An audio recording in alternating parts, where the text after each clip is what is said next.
दोस्तों अभी सरकार एनडीएमए की सलाह पर हीट एक्शन प्लान बना रही है। दोस्तों हीट एक्शन प्लान क्या है, इसको समझने के लिए सबसे पहले हम लोग हीट वेव समझ लेते हैं। और दोस्तों जैसे ही आप हीट वेव को समझेंगे तुरंत हीट एक्शन प्लान समझ जाएंगे, और जैसे ही आप हीट एक्शन प्लान समझ जाएंगे तो तुरंत आप समझ जाएंगे कि ये एक्शन प्लान लोगों की अमूल्य जिंदगियां बचाने के लिए कितनी ज्यादा जरूरत है। तो दोस्तों सबसे पहले हम लोग समझते हैं हीट वेव क्या होता है। दोस्तों हीट वेव को सामान्य तरीके से अगर परिभाषित करें तो उसका मतलब ये होता है कि किसी भी समय में किसी भी क्षेत्र का जो टेम्परेचर सामान्य से अधिक बहुत लंबे समय तक अगर बढ़े रह जाता है ना, तो इसी अवस्था को हम क्या बोलते हैं, हीट वेव बोलते हैं। दोस्तों हीट वेव का दुष्प्रभाव ये होता है दोस्तों कि सबसे पहले जल संकट पैदा हो जाता है, उसके बाद खेती गृहस्थी में परेशानी हो जाती है क्योंकि फसलें ठीक से अपने समान तरीके से उसका ग्रोथ नहीं हो पाता। और दोस्तों तीसरी समस्या मानव शरीर की समस्या होती है, इसमें हीट स्ट्रोक हो जाता है। हीट स्ट्रोक मतलब सामान्य भाषा में इसे लू लगना कहते हैं। उसके बाद डिहाइड्रेशन होती है जो बहुत गंभीर समस्या है, और दोस्तों उसके बाद में हार्ट संबंधी कई समस्याएं पैदा हो जाती है। तो दोस्तों इसको लेकर सरकार का ये हीट एक्शन प्लान क्यों बना रही है, सबसे पहले हम लोग समझ लेते हैं कि हीट वेव का खतरा क्या है और अभी इसके लेकर आंकड़े क्या क्या आए हैं। दोस्तों आप लोग को पता होना चाहिए कि 2020 से लेकर 2022 तक पहले जहां हीट स्ट्रोक से जो मौत होती थी लोगों की 530 थी, लेकिन अभी आंकड़े के हिसाब से वो मौत 200 बढ़कर 730 हो गई है। और दोस्तों एनडीएमए के आंकड़े के अनुसार से पिछले साल 24 में संदिग्ध मौत 269 हुआ था, 269। दोस्तों संदिग्ध मौत का मतलब ये होता है दोस्तों कि हमें कंफर्म पता नहीं था कि वो हीट स्ट्रोक से हुआ था या नहीं हुआ था, लेकिन दोस्तों जब इसकी जांच परख की गई और पता चला, तब पता चला कि इसमें 161 मौतें कंफर्म हीट स्ट्रोक के कारण ही हुई थी।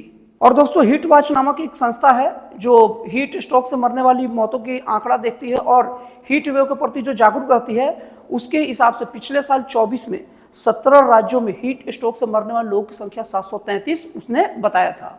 और दोस्तों पिछले साल 24 में ही जब मतदान चल रहा था तो अकेले यूपी में 33 मतदाता कर्मी की मौत हीट स्ट्रोक के कारण हो गई थी, जिसको कंफर्म कर दिया गया। अब दोस्तों जो हीट एक्शन प्लान है दोस्तों, वो हीट वेव से होने वाली मौतों को नियंत्रित करने के लिए बनाया गया एक प्लान है।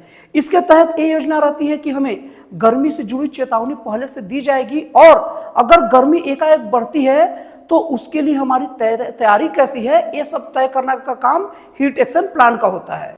अब दोस्तों हीट एक्शन प्लान का बनाने का प्रमुख उद्देश्य ये है कि इसे हीट स्ट्रोक को कंट्रोल करने और हीट स्ट्रोक के कारण जो मृत्यु होती है उसको बहुत ज्यादा नियंत्रित करने के लिए बनाया जा रहा है। दोस्तों इसके तैयारियों में मुख्य रूप से गर्मी के लिए पहले से ही, अगर गर्मी ज्यादा होने वाला है तो पहले से चेतावनी जारी करेगा, और इसके साथ ही गर्मी अगर बढ़ गया तो उसकी तैयारियां कैसी रहेगी, ये सब बनाने का जो प्लान होता है वो हीट एक्शन प्लान के तहत किया जाएगा। और दोस्तों इसके तहत जहां पर आबादी बहुत ज्यादा है वहां पर अगर गर्मी बढ़ रहा है तो क्या ऐसी व्यवस्था करें जिससे लोगों को गर्मी में कमी महसूस हो, और इसके साथ ही साथ बहुत दीर्घकालीन मतलब बहुत लॉन्ग टर्म्स ऐसे प्लान भी तैयारी करना है जिससे हीट स्ट्रोक और जो गर्मी एकाएक बढ़े तो उससे लोगों को बचने की जरूरत महसूस हो, क्योंकि दोस्तों ग्लोबल वार्मिंग बढ़ते जा रहा है तो अब तो ये कंट्रोल होने से रहा। और दोस्तों पिछले साल जुलाई 24 में ही अभी लोकसभा में सरकार द्वारा ये बताया गया था कि 23 राज्यों में देश के हीट एक्शन प्लान को अभी लागू करने की योजना बन रही है। लेकिन दोस्तों ये सरकार के लिए आसान काम नहीं है। दोस्तों इसके राह में बहुत सारी चुनौतियां हैं। दोस्तों अगर वास्तविक धरातल पर देखा जाए तो जो भी दीर्घकालीन जो योजनाएं हैं हीट एक्शन प्लान के तहत जो हीट वेव को कंट्रोल करने के लिए, या तो उन योजनाओं का ही अभाव था, या तो योजनाएं जब बन गई है ना तो उन्हें लागू किया ही नहीं जा रहा, वो सब के सब जैसे तैसे ठंडे बस्ते में पड़े हुए हैं। दोस्तों व्यवसायिक परिसर में कूलिंग सिस्टम, और दोस्तों जॉब लॉस के लिए बीमा कवर, और दोस्तों जो भी अग्नि से संबंधित जो भी सेवा है उनका अच्छे से विस्तार और वितरण हो। लेकिन दोस्तों देखा गया है कि सारी की सारी चीजें ना सभी शहरों से पूरी तरीके से गायब ही लगभग दिख रहे थे। और दोस्तों इसमें बहुत सारे जो विशेषज्ञ इसका विश्लेषण किए तो ये भी पाया कि इसके लिए छाया और हरित क्षेत्र का भी विस्तार किया गया था। लेकिन दोस्तों इसका विस्तार इस तरीके से किया गया कि उसमें आबादी का ध्यान नहीं रखा गया, जैसे जहां पर कम आबादी या विरल आबादी है वहां भी वैसी व्यवस्था किया गया, और जहां घनी आबादी है वहां भी इस तरीके से व्यवस्था किया गया। दोस्तों जहां पर आबादी कम है या विरल है वहां पर अगर हरित क्षेत्र करेंगे तो वहां पर ठीक है, पेड़ पौधे लगाने के लिए पर्याप्त जगह रहेगा तो वहां तो समझ में आता है। लेकिन दोस्तों जहां की आबादी एकदम घनी है वहां पर पेड़ पौधे कैसे लगाए, इसके लिए कोई बात नहीं किया गया। दोस्तों ये सब चीज से स्पष्ट होता है कि हीट एक्शन प्लान है तो अच्छा, देखने भी अच्छा है, लेकिन दोस्तों इसका विस्तार उस तरीके से नहीं किया जा रहा जैसे किया जाना चाहिए। लेकिन दोस्तों समय का मांग है कि हीट एक्शन प्लान को लागू करना ही पड़ेगा, क्योंकि दोस्तों जो हीट वेव जो उत्पन्न होता है उसका प्रमुख कारण है कि ग्लोबल वार्मिंग पहला चीज, और दूसरा चीज है बढ़ती आबादी।